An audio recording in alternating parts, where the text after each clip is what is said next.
Well, good morning. My name is Kyle. I'm one of the pastors here, and I missed you last week. I was gone in Orange County visiting our sister church in Newport Beach down there, and they send their greetings, and it was great to worship with them, but it was sad to not be with you. But I got to spend 5 great days with my daughter. Well, one of the most pressing questions that faces our society today is this: what is the role of faith in public life? We live in a multicultural society that's becoming more multicultural, and so the question is what is the role that faith can play in public life? Should our public life be a monolith? In other words, should it be all the same? And if so, then which faith should win out? Should we suppress anyone who doesn't worship the triune God? Or should it be Eastern religion that wins out, and anyone who doesn't follow Eastern spirituality should be suppressed? Or should it be Islam? Or should it be secularism? Which is what ends up happening when faith retreats into the private sphere, which is what's actually happening now. Like, what is the role of faith in public life? And how should Christians think about that question? How should they even answer that question? It's a really pressing question that's before us today. Well, I think that a beginning to an answer, and it's just a beginning, comes from the passage that was just read for us in Matthew chapter 5. And I hope that it will give you somewhat of an orientation to how to think about this question as we move out into the world. Well, let me pray for us. God, your word is truth and life. We ask that you would open up the truth and give us words of life, that we may live. We need you to live. And so I ask that in light of that, the words of my mouth, the meditations of all of our hearts would be pleasing and acceptable in your sight. We pray these things in Jesus' name, who is our strength and our Redeemer. Amen. Well, one of the majors that's actually didn't exist 10 years ago and has now gone gangbusters across universities across America is the study of positive psychology. Now, positive psychology is just a fancy word for the study of happiness. Because here's the thing, we all want to know what it means to be happy and how to be happy. It's actually one of the chief questions that we have. That's why from Duke to Yale to places across America, people are studying happiness, the science of happiness, because we've got to boil it down to a science, right? And as people do so, there are various answers that are given, but a couple of things kind of always rise to the surface. One is the irony that those who pursue happiness don't usually find it. It's one thing. It's very elusive. But another thing is this: the people who seem to be the most happiest in life, the most fulfilled, the ones who are flourishing, well, they are those who have a deep sense of belonging and community connections. That's one thing. And the second thing are they have meaningful work. That there's something that they do, that they get up to do, that they feel like contributes to the world, their neighbor. That's something that's very important to our sense of flourishing. Amy Wrzesniewski is a professor at Yale School of Management, and she talks about 3 ways to view your work. One is as a job, like I'm just paying the bills. One is as a career, I'm climbing up the ladder. And then a third way is as a calling or vocation. And what separates that is this sense that one has this emotional attachment because they feel that the thing that they're doing matters for the life of the world. And this is where human flourishing and happiness is usually found. Senator Chuck Schumer, he goes around and gives graduation addresses at the end of graduation season. And in his graduation addresses, he says the most important question that you are going to be, that's going to determine whether or not you have a fulfilling life is this one. It's the Friday evening question and the Monday morning question. Friday evening, do you have a community to go home to that knows you and loves you? And Monday morning, do you have meaningful work? Not just work that pays well, not just work that gives you a sense of status, but work that's important in the sense that it contributes to the flourishing of society. Michael Lewis calls a calling an activity that you find so compelling that you wind up organizing your entire self around it, often to the detriment of your life outside of it. It's just something that you are caught up in. Well, we're in a series on the Sermon on the Mount.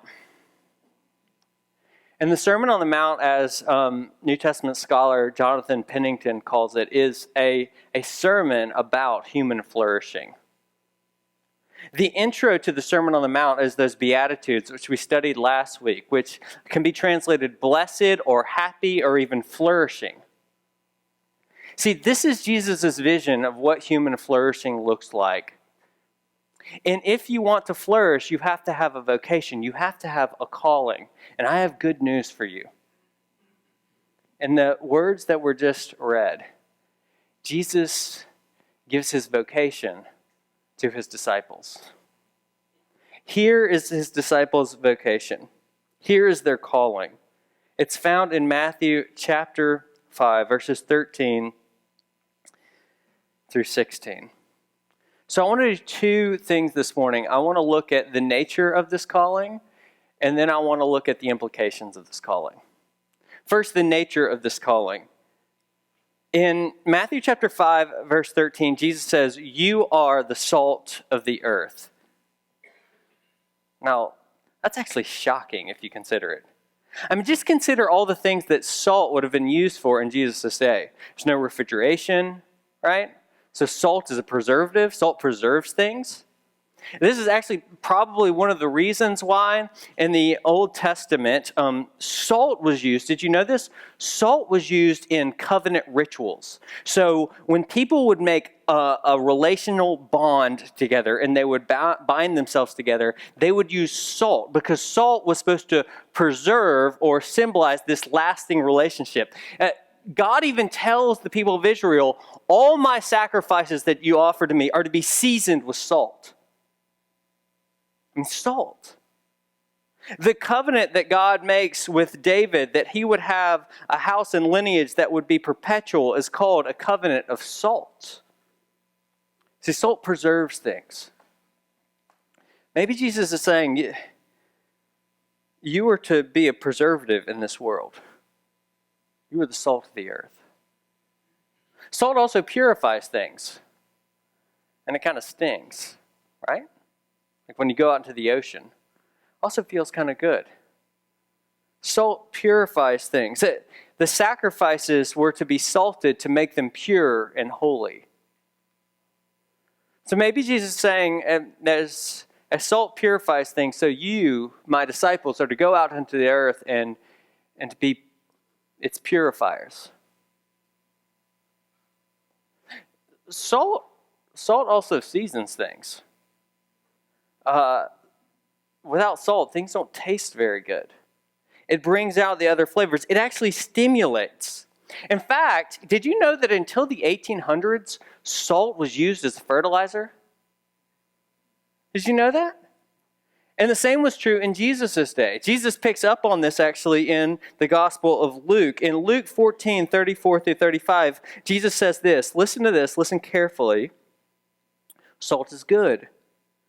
But if salt has lost its taste, how shall its saltiness be restored? It is of no use, either for the soil or for the manure pile. It's not useful anymore for soil or for the manure pile. Well, why would salt be useful for soil or the manure pile, except for the fact that ancients thought that it was a fertilizer? So maybe Jesus is saying, you're not just to go out and preserve this decaying society, which, by the way, if things that you preserve are things that you value. Jesus doesn't say the world is decaying and therefore we don't care about it. Jesus says the world and society and institutions are decaying. All things fall apart. The sinner does not hold, and we care about it. And so I send you out. But maybe he's not just saying that you preserve it. Maybe he's saying even more so, you're actually supposed to be there as an active agent, stimulating its growth and its flourishing, like fertilizer. You were the salt of the earth. Well, whatever it is, it's very clear that what Jesus is saying is that Christians are to have a profound and essential impact on the society and the world around them. My wife, Pam, has recently taken up bread making. I don't know much about bread except that I'm really good at eating it. I'm not so good at making it. I didn't know much about making bread, but it is a really involved process. All right? So it's sourdough bread. She gets this starter months ago. And she's been feeding this starter and like caring for this starter. I mean, people name their starters because it's like a baby, right? You've got to like care for it and nurture it until the starter gets strong and healthy, right? Yes, like a baby. If any of you are thinking, I don't know if I'm ready for a kid yet, try a starter. So first, you nurture this starter, and then you make the levain. And the levain then has to rise for 12 hours. 12 hours. And then after the levain rises for 12 hours, you add extra flour, and then you let that rise for 5 hours. How do I know all this? I asked Pam. So then after that, you shape it, and it rises again, and then you bake it, and then you can eat it after, get this, like an 18-hour process. You know, she wasn't really tickled when I said to her, hey, how about we just have bread tomorrow? You know, you can make some fresh bread. You know, it's like, no, this is an 18, I've got to like schedule it out, clear the schedule, care for the starter, make sure he's happy. Pam brought out the bread and it looked amazing. Like it was the shape and the density of these beautiful Austrian breads that I used to eat. And we cut it open and like it had the right, like, you know, all the little air holes and all that stuff. And it was dense. And then we both take a bite and we look at each other and she goes, yeah, I thought maybe I forgot something. The salt. Have you ever tasted bread without salt? You haven't because it's tasteless. Like it literally is tasteless. I tasted it, I'm like, how does this little ingredient add so much? Like it had no flavor. I mean, I was thinking, what can we do with this bread? Well, we could throw it out and the birds could eat it, or I could take it to communion, or that's a way to get rid of it fast. Just kidding, I wouldn't do that. I mean, I'd do it to you, but, you know, I need to honor the Lord. We had this bread, and it's like, it's no longer any good because there's this essential, like this tiny little essential ingredient that brings out all the flavor, but nothing. And Jesus says, you are the salt of the earth. As essential as salt is to bread, so you are to the earth. Did you know that in the ancient world, the word for food and the word for bread in Greek is the same word because bread was so essential to the diet? Give us this day our daily bread. Bread was essential for life, and salt is essential for bread. And so Christians are essential for the life of the world. You are the salt of the earth. Well, here's what it looks like. It looks like Judge Paul Herbert in Columbus, Ohio. He's a small, claims judge who was seeing lots of petty crimes and misdemeanors, and then he was kind of bored. It's a lot of traffic stuff. It's you left your flashers on too long. You left your car this place, and he was like, oh, one after another of these kind of crimes. But then in the same court, the other thing that he would pick up is he would see these women come in. And they were bruised, and they were beaten, and they were locked up like criminals. And he would look down at the notes, and it would say prostitution. And he started looking into the laws, and he noticed that there were 2 words that were different. 2 words between the laws against prostitution and someone who has been a victim of sex trafficking. 2 words. And he said, this isn't right. Something's got to change. So he sets up an alternative court called Claim that these women can opt into. And there they don't enter a process of judgment and pay. They enter a process of rehabilitation. And not only then this rehabilitation teaches them, they're given the food and the shelter that they need, which is probably what got them on the street in the first place. They're given safety, which is keeping them away from their pimps. They're also given job training. And I ate their food, and their sandwiches were amazing. And then he started thinking,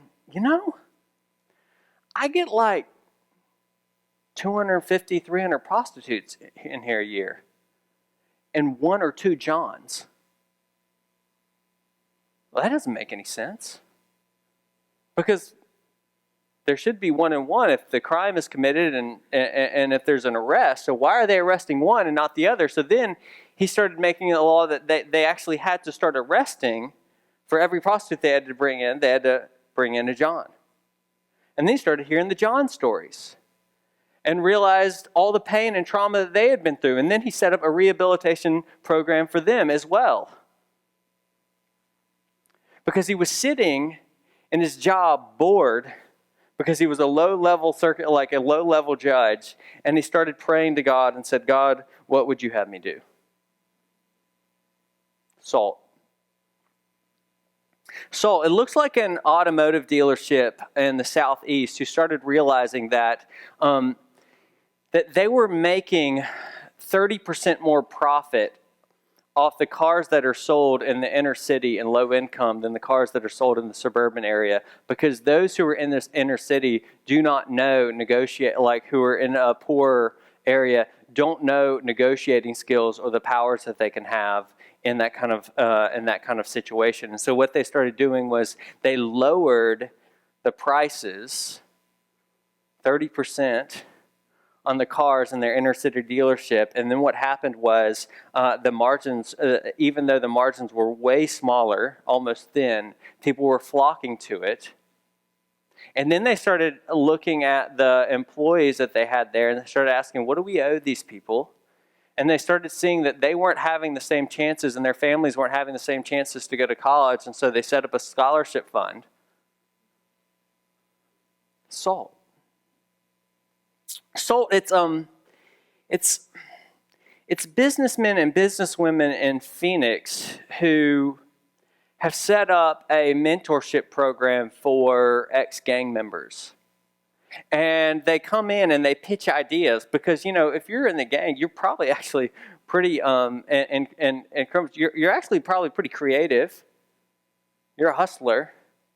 And so they start pitching ideas like Shark Tank, and they give them microfinance loans, and they give them mentorship, and they give them social capital, and they network them so that these folks who knew nothing but criminal life and gangs are now entrepreneurs starting businesses.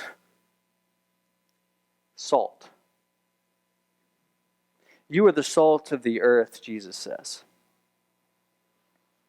And you are the light of the world, verse 14. Well, Joshua mentioned it earlier. I mean, light is essential to life. I mean, if you don't have light, you could fall, you could break your thumb. Even though Joshua didn't tell you this, that was during broad daylight. But, I mean, you can hurt yourself. You need light. But, do you know the first thing God did? He created light. And God said, let there be light. It was the essential act. And from that point forward, light has been associated with the presence and activity of God. It's why we keep the lights on when we worship. Because God is light. And in Him there is no darkness. He dwells in unapproachable light, and He is here. God is light. His presence and activity is light. And He called Israel, His chosen people, to be a light to the nations. And He called Jerusalem, His chosen city, to be a city set up on a hill. And there in Jerusalem, where the law were, and where the people were to live out the law, and where the sacrifices were, and where the temple was, where people would worship the living God, the place where heaven and earth touched and where God dwelt, that place, that was to be a city set on a hill, a light to the nations, where the nations, they would flock to it like moths flock to a lampstand. But Israel, they didn't do so good with that vocation. They hid their light. As Tom Wright says, they built a house of mirrors, and they put a basket over the light. But you know, everybody knew exactly what Jesus was saying. When He calls His disciples up onto a mountain and He says, you are the light of the world, a city set on a hill. You are the city set on a hill that cannot be hidden.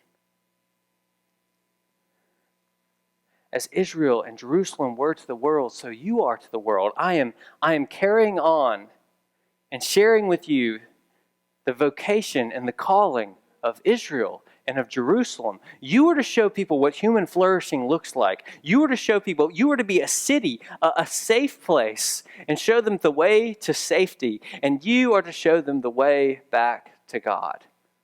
Light. And here's what it looks like. It looks like a grocery store clerk who intentionally remembered the names of each and every person who she checked out. And would ask about their families and remember their families by name, would ask about their struggles, remember their struggles by name. And you know what? Like, people would wait in lines for this woman to check them out. All the other lanes would be empty, and they would wait in her line. Because when they would come back through, she would always say, before they left, she would say, thank you for telling me that. I will pray for you. And then when they would come back through, she would say, tell me about your daughter. Tell me about what's going on with this. What happened with that? I prayed for it.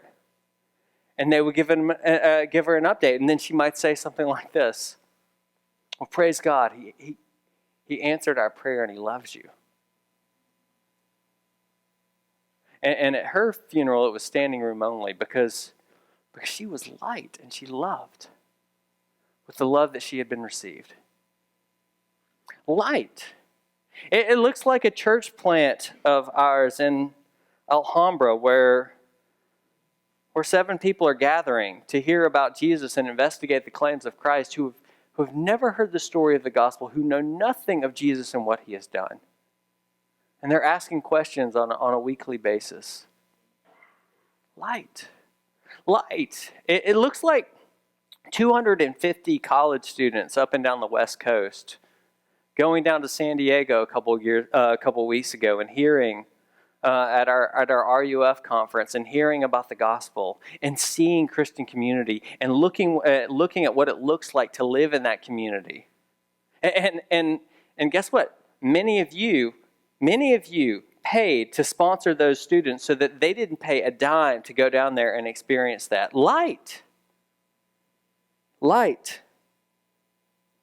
It looks like Lee Nash, the lead singer of Sixpence None the Richer, a Grammy-awarded artist, playing a song on David Letterman and having a little time after. And David Letterman, he comes up and he asks her, "Hey, that's kind of a funny name for a band, Sixpence None the Richer. What's that all about?" She goes, "Well, there's this author, his name's C.S. Lewis, and he wrote this book called Mere Christianity. And in that book, he describes a little boy who asks his father if he can get a sixpence, which is a very small amount of English currency. If he can get the sixpence to go and get a gift for his father, and the father gladly accepts the gift. And he's really happy with it, but he also realizes that he's not any richer for the transaction.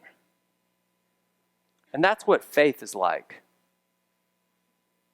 God is not any richer for the transaction, but it delights him, and it humbles us. And she said it on national TV. Light. And you say, "Well, Kyle, that's Lee Nash, and that's Sixpence None the Richer. I could never be like that. I mean, I'm not that talented."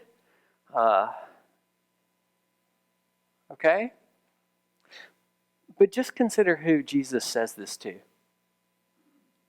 You are the salt of the earth, and you are the light of the world. A tax collector and a bunch of fishermen. Marginalized, certainly not influential in any way because of their spheres of influence, because of where they grew up, because of where they come from. And in fact, it's not just tax collectors and fishermen, it's persecuted tax collectors and fishermen. Look at verses 11 and 12 just before this. "Blessed are you," he turns to his disciples and said, "Blessed are you because you are the blessed ones I'm talking about. Blessed are you when others revile you and persecute you and utter all kinds of evil against you falsely on my account. Rejoice and be glad, for your reward in heaven is great. So they persecuted the prophets before you who were before you." And then he says, "You, even you," emphatically, you, persecuted fishermen and tax collectors, even you, marginalized, are the salt of the earth and the light of the world. And he doesn't say you can be. He doesn't say you have the potential to be if you just get your act together. He doesn't say go be. He says you are. It's your very nature. Salt of the earth and light of the world. If you are a disciple of Jesus, this is who you are. Because this is what Jesus has proclaimed over you. Salt of the earth and light of the world. So if that's the nature of our calling, what are the implications? Well, I have 7 here, so we'll just be here for the next, 3 hours. Number 1, you are to live out this calling. We are to live out this calling selflessly. Think about this for a second. Light is meant to shine. And salt is meant for food. Salt's actually not good in itself. Like, have you ever just had salt for dinner? Of course you haven't. Right? You don't use salt. Salt always does something else. Salt stimulates something else. Salt causes something else to flourish. Salt brings out the taste in something else. Salt is not good on its own and is not good for itself. Salt is for something else. And so you, Christian, are for the world. That's your vocation. Archbishop William Temple said the church is the only society that exists for the benefit of those who are not its members. Or as Jonathan Pennington said in his commentary, to be a disciple of Jesus is to be an outward-focused agent of the kingdom. One of our values here is that we believe that God is on a mission and we exist not for ourselves, but for the mission of God. We exist for the life of the world. salt and light. There are so many ways that I can apply this, but let me just make a very practical way that I can apply to every person in this room. When you come on a Sunday morning, just ask yourself the question, what can I do that would help outsiders come in? Where can I sit that would make it easier for outsiders to come in? Who can I talk to that would make it easier for outsiders to come in? What kinds of conversations can I have and language should I use to make it easier for outsiders to come in? Because we exist not for ourselves but for others, so that they might be drawn to the light. You are salt and you are light. You're to live out this calling selflessly. We want to be a church for others. Second, live out this calling distinctly. Verse 13 says, you are the salt of the earth, but if the salt has lost its taste, how shall its saltiness be restored? It's no longer good for anything but to be thrown out and trampled under people's feet. See, what makes salt work is that it actually retains the properties of salt. If it no longer has the properties of salt, then it's not going to do what salt's supposed to do. And in the same way, the Christian community is actually to retain the properties of the Christian community. They're actually to live distinct lives. Different. You know, I growing up, I have a confession to make. I didn't go to youth group and I hated it. And that's why I didn't go. I didn't hate the fact that I didn't go. I love the fact that I didn't go. I hated youth group. And the reason I hated youth group was simply this. I went to youth group and it was like, if I have to play one more game where we toss a banana to one another until I'm like, this is so lame. My friends and I, we have four-wheelers and bottle rockets and PCP pipe, right? That's what we do to entertain ourselves. We shoot fireworks at each other. And you're going to have me play the banana toss? What is this? Why am I going to waste my time doing the banana toss when I can be lighting my friend on fire with a bottle rocket? I hated youth group until I found a youth group that preached the gospel of Jesus Christ to me. Until I found a youth group where the youth pastor took the time to relate the gospel to the struggles, the everyday struggles that I really faced and really had. Until I found a place to actually teach me the hymns of the church and tunes that I could sing and understand. And then I was in youth group every week. You know, Young Life is known for its games. And one of the, if there's a game that Young Life is known for more than any other, it's Chubby Bunny. Do you know Chubby Bunny?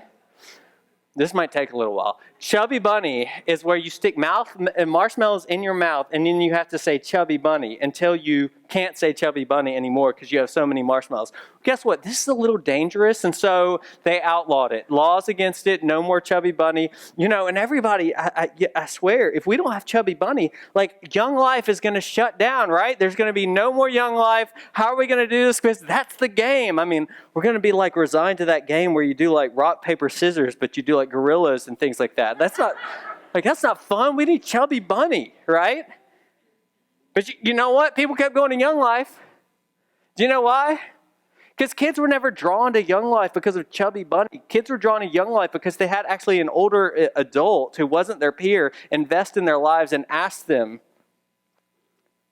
tell me your story. And tell me your hurts and tell me your struggles. And Jesus is with you and he loves you. And I want to speak that to you particularly. That's why kids went to Young Life. That's why they still go to Young Life. Because they have people who are older than them, actually invest in them who aren't their parents. And minister the love of Jesus to them.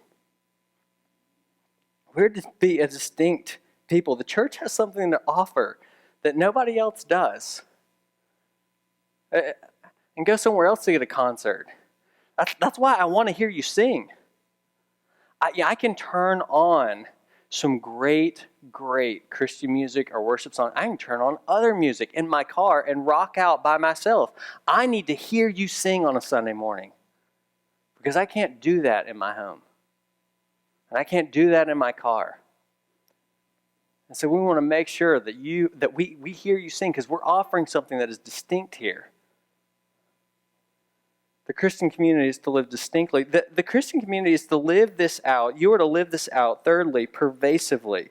Light is meant to fill the house. That's the point of verse 15. And salt is meant to saturate food. You are to bear the light into the confines of daily life as well as the wider world.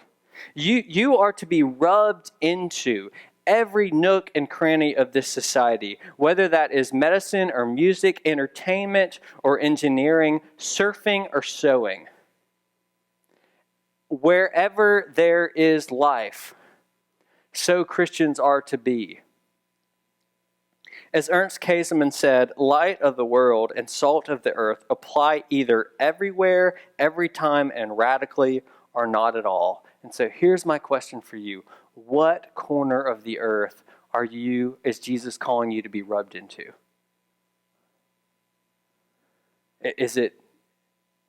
We have so many people in here who are in the medical industry. Is it Samsung Clinic and Cottage Hospital? Is the medical industry? Is it the universities and the higher education places, institutions of higher education in this city? Is it into our schools? Is it into the cycling community or the coffee shop, or where is it? Jesus is calling you to be and to go and to pervade. And he knows the temptation, and the temptation is that we will huddle up. Because, let's be honest, the light exposes things, and sometimes people don't like it. I don't like it. I don't like it when my dusty room, the sun hits it just the right way and you see all the dirt. I'm like, no. I run out. The dust bunny, scary. Those dust bunnies are scary. Seriously, though, you get persecuted. That's what he just said, verses 11 and 12. And the danger then is to huddle up and be safe. Jesus says, no. Salt of the earth, light of the world. Live this out pervasively. Fourth, live it wisely. Verse 13 says, you are the salt of the earth, but if the salt has lost its taste. But Jesus is actually using a play on words here that doesn't come off in the English. I was actually really shocked when I read it in the Greek, because in the Greek it literally says, you are the salt of the earth, but if the salt has become foolish. If the salt has become foolish. It's a play on words to talk about tastelessness, but it's to become foolish, like when you do something that lacks taste. It's foolish. You're to actually live this out wisely. Sometimes we think that actually if I forget the salt, then what I'll do, that's what we tried to do, I'll take a big thing of salt and I'll put it on one place and I'll just dump it on the corner of the bread. Guess what? It didn't taste good. It has to pervade and it has to be put on wisely. That is that there is an art to seasoning food. You know this if you're a chef. You can't just dump it all in one place. You actually have to think about how you season it and when you season it in the cooking process. And in the same way, Christians are to live out this calling as salt and light wisely in every nook and cranny. And if you don't live it wisely, guess what happens? It's no longer good for anything, but it'd be trampled and thrown underfoot. Fifth, we are to live out this calling visibly. Verse 15 says, people don't light a lamp and put it under a basket, but they put it on a stand and it gives light to the whole house. See, while you cannot produce the light, listen to me, you cannot produce the light. You cannot be the light. You cannot become the light. You are the light. You cannot produce it, but you can hide it. You can distort it. And so Jesus says, do not hide the light. Rather, verse 16, let your light shine before others so that they can see your good works and glorify your Father in heaven. Wait a second. But Jesus, aren't you about to tell me that I'm not supposed to do my righteousness visibly? Like I'm supposed to go into my closet when I pray, and I'm not supposed to know what the left hand is doing or the right hand is doing. Like, wait a second. But now you're saying that like I'm supposed to do it and like broadcast it so everybody can see? What's going on here? Well, here's what's going on. Here's the difference. The difference is motive. So that they may see your good works and glorify your Father in heaven. People don't look at the lampstand, they look at the light. People don't glorify your good works, they glorify the Father. But we have to actually live this out in the presence of others and in the public sphere for the life of the world if anybody is going to see it. Again, to be a disciple is to be an outward-focused agent of the kingdom, as Jonathan Pennington says, inviting people to honor and to glorify God. We're to live this out visibly. We're also to live it out communally. While Jesus is calling us each as individuals, as individual pieces of salt to permeate this world, he is also calling us to be a city. And a city is a society. It's a community. We're to actually share this life together and do this together. And people are actually, there is something that is a part of the whole. There's something that the whole offers that the individual parts can't offer on their own. And people cannot see the way that we love one another. People cannot see the giving and exchanging of gifts and reciprocity that we have for one another, which is the giving and exchanging of grace, which makes that visible, unless we do it together. And so we have to do this communally, as a city. And finally, we have to live this out dependently. You know, before Jesus ever utters the words, "You are the light of the world," we read in Matthew's Gospel, chapter 16 and 17, Matthew chapter 4, verses 16 and 17, the people dwelling in darkness have seen a great light.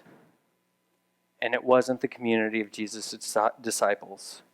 For those dwelling in the region and in the shadow of death, on them a light has dawned. And then it says, verse 17, from that time Jesus began to preach. He is the light. He is the light, and our light is all derivative. It's all reflective. As the moon reflects the light of the sun, so we reflect his light. And he is the salt. The Davidic covenant about the Messiah was called the covenant of salt.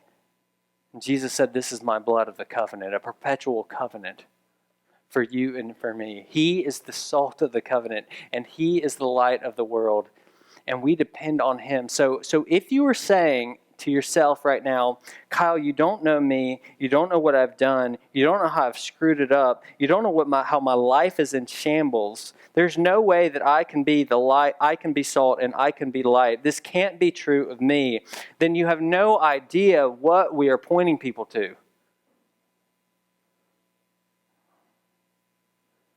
Your best works and every good work that you have points people to Jesus as the author of those good works. And guess what? Your worst sins and all your failures, they also point people to Jesus. As you say, "I need a Savior," and we all do. So come, follow me to where the salt and where the light is. This is how we bear witness. I was sitting in our Presbyterian, our regional denominational meeting yesterday at a worship service, and I have to say that it was depressing. It was one of the most depressing. We were in this drab building, and the carpets were shabby, and the singing was like off pitch and off tune. And I'm looking around at everybody, and I'm looking at these ministers, and man, I don't know if they have mirrors in their homes. I got up before there was light.